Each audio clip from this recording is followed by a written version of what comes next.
Hello everybody.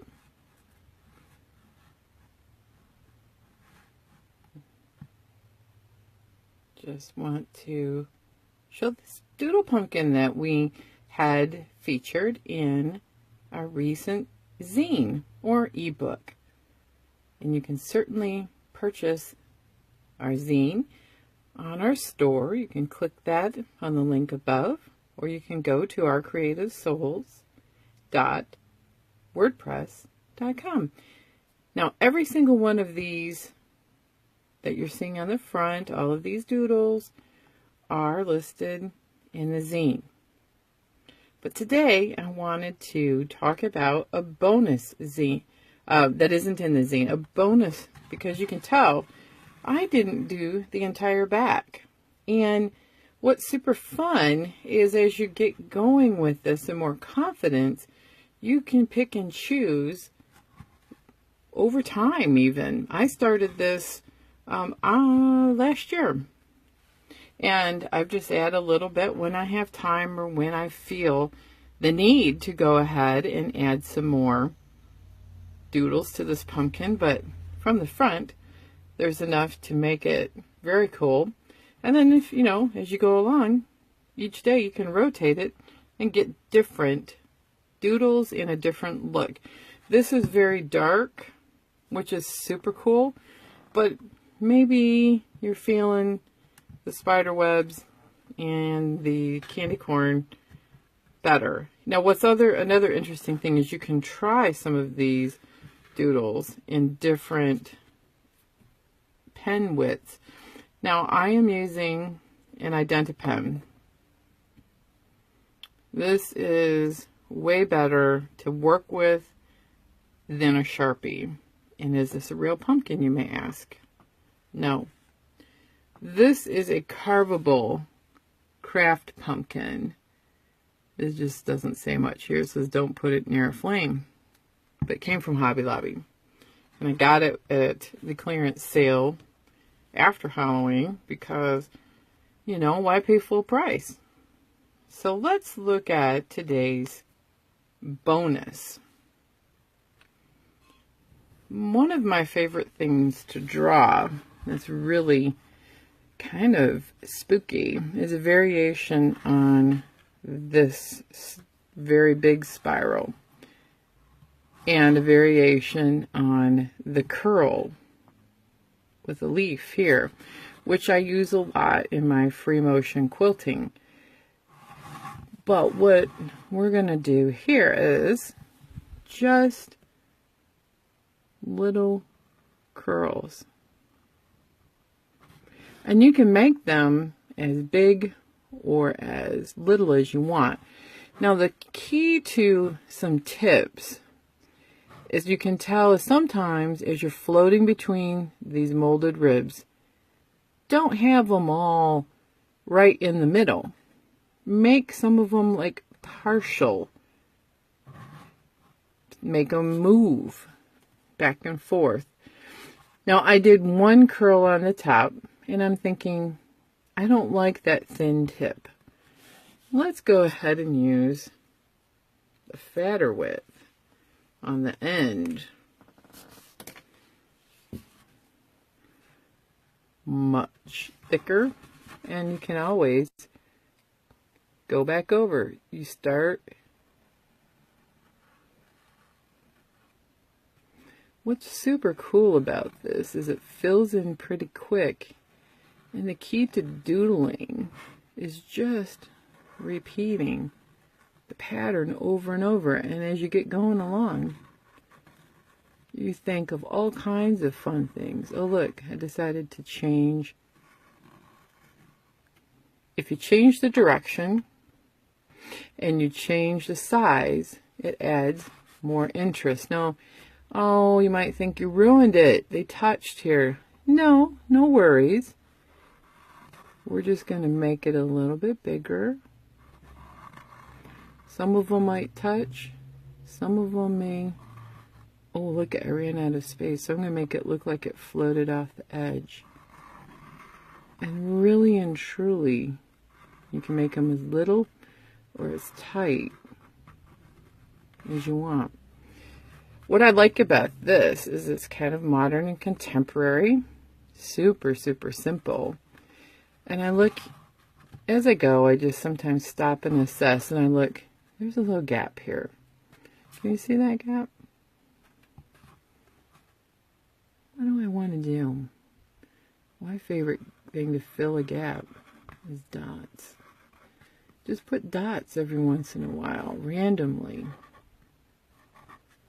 Dots are your friend in doodling. It also breaks up the pattern. You don't have to fill in with lots and lots of dots.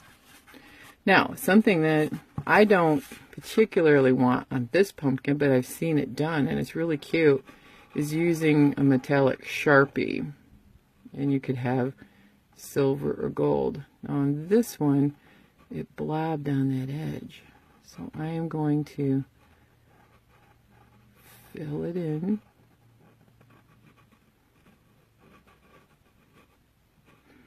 And quite honestly, there's a few rough spots, and you can make it thicker.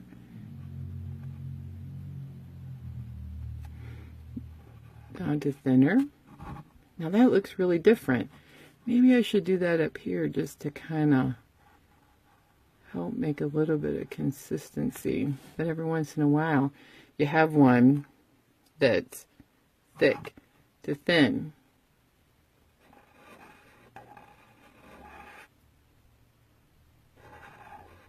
Varying the direction. There's a little gash there. It's probably why that was on sale. Or who knows, it may have gashed in storage. Get into a rhythm and be confident. Just decide what pattern you're going to do, and you just keep repeating it. As I get down to the bottom of the pumpkin, you see that we're getting a little bit of a steeper curve. So we just have to work with it and be aware.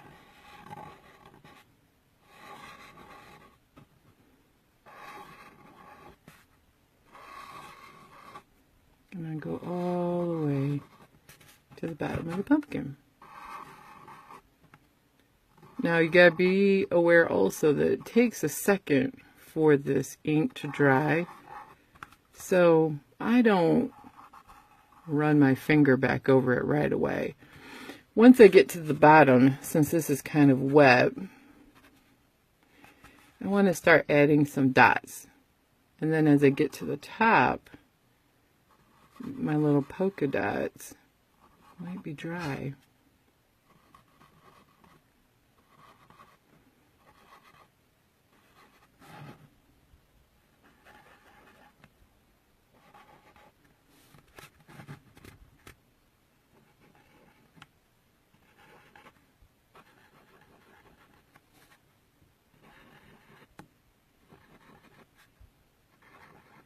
Just kind of looking where I may want to fill in a few gaps. Now, what I think might be fun is all the polka dots. What if we try, I've never done this before, so you're watching this evolve online. What about a couple of these tiny dots?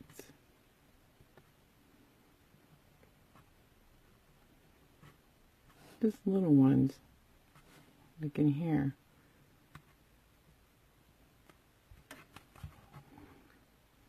No, I'm not going to put there, but I might put a little one here. Or just little.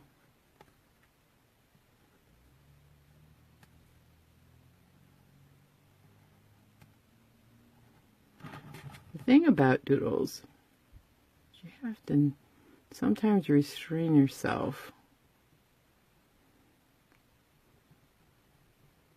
to not do too much. How cute is that? Let's bring it over in this light. This one is very, very different. So maybe we should make a feature of it, huh?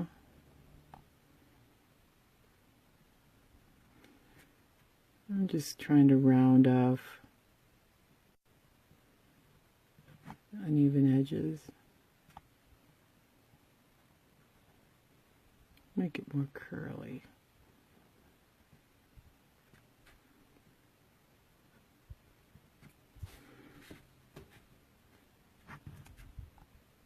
What if I made this one? Now don't press too hard because you're going to carve in to your pumpkin.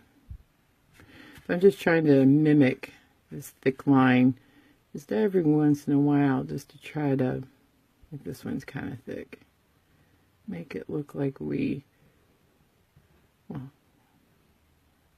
these are design opportunities, right? So there. Curls. Super, super simple. And once you get the loose curly feeling, you can get these spirals. You see how I varied it with dot sizes? And all the candy corn, the curls, the arcs, my feather, and the spider webs. Simple 1, 2, 3, maybe 4 easy step outs are all in the zine. Now, what's nice about IdentiPens is I want to show you that it's already dry. No smudging, no. Your Sharpies have their place, but I don't like the smell of them. And the IdentiPen's a little more expensive, but it's way easier to work with. Hey, how about another bonus? What about just dots? I'm just going to draw some circles on here with the thin pen. Remember, we're varying whole dots to partial dots because we're going between these molded ribs.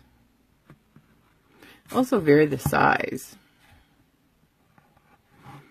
And once I get the outlines in, all we're going to do is color them in. I think these just dots. And it's okay if they're not a perfectly rounded symmetrical, because it kind of looks like freckles on the pumpkin.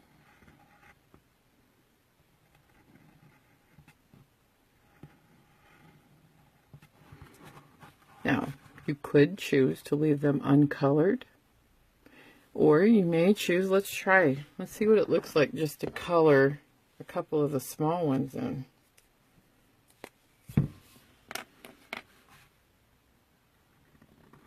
And I'm just rounding around that outline just to kind of make it look more circular.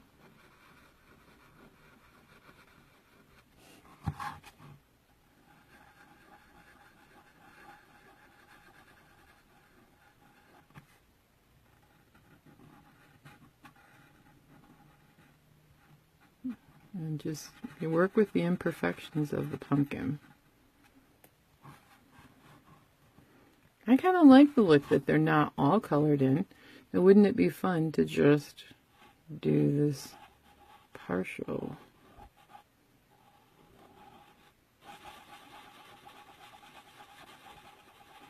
These really have a lot of ink, so you gotta be careful not to smudge it. And I'm left-handed, so you don't want to. You do not want to go back over with your hand right where you colored, right? Left-handed people know this well.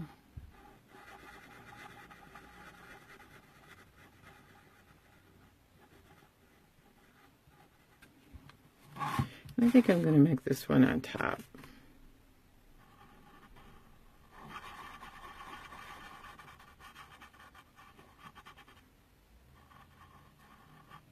The rib is actually over there a little bit.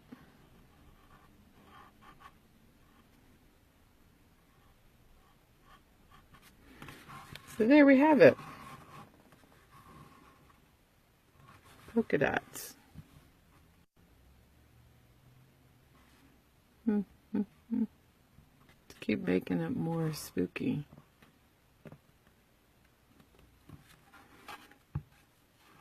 Nothing but circles and dots. So there you have it. 2 bonus doodles to go on the doodle pumpkin. This macrame mason jar is also featured in our zine. It's a great deal at $5. Oh, isn't that so cute? What's great is you can dust it off, put it out year after year. There's no fuss, no muss, no carving, no stinky, stringy stuff. Because I hate pumpkin guts. And look, how different does it look from here as it does from here? And it looks like you have lots of new things in your living room, or your dining room, or your kitchen, or maybe wherever you want to display your pumpkin in your window. I tend to leave these in my dining room area, and I so love the candy corn. But I think for the bonuses, you give it a whirl, give it a try. I just draw it on. Don't be afraid to do it. And I hope today's Facebook Live has inspired you to try something creative, maybe something a little bit different. All you need is a Identipen, a carvable pumpkin, a little bit of light, and you'll have a great time. Thanks for watching, and be sure to follow us here at Our Creative Souls on Facebook, as well as Our Creative Souls on Instagram. Or we have a blog or website if you want to keep up with some articles and all kinds of fun things at ourcreativesouls.wordpress.com. My name is Vicki, and this is a zine produced by Vicki and my sister Nancy. Thanks everyone, and I want to thank those who have purchased the zine and are supporting us, and enjoy spending time being creative.